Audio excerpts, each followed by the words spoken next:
wasn't gonna be missing the hill. Oh well. But it's just pulling. 900. Oh yeah, definitely. This is so fucking steep. Hey, that's pretty fucking steep, man.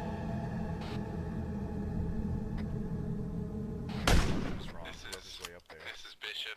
I couldn't. I know some in Washington would like us to start leaving Iraq now. To begin withdrawing before our commanders tell us we're ready would be dangerous. Can't believe I for woke up. Iraq, for the region, and for the United States.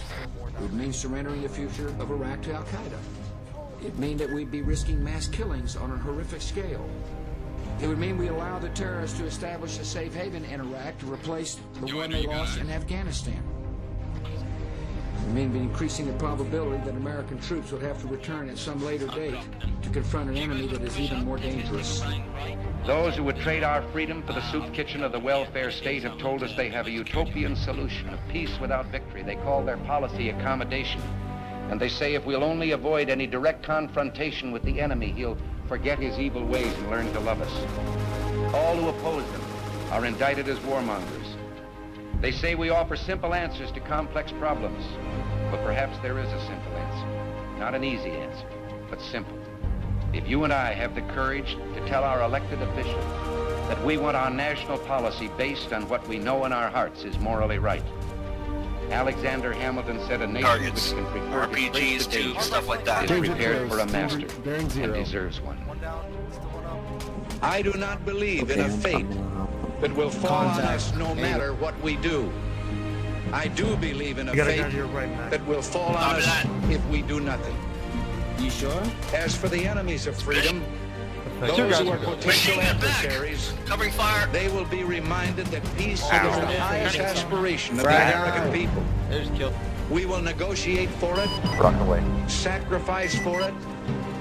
We will not surrender for it now or ever.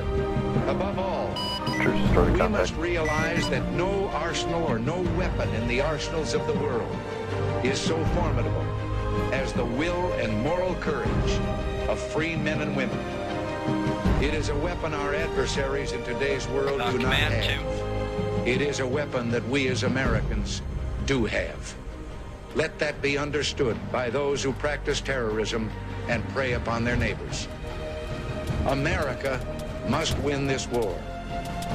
Therefore, I will work, I will save, I will sacrifice, I will endure. I will fight cheerfully and do my utmost as if the issue of the whole struggle depended on me alone. You just do a rooftop pickup. The crisis we're facing today does not require of us the kind of sacrifice that Martin Treptow and so many thousands of others were called upon to make.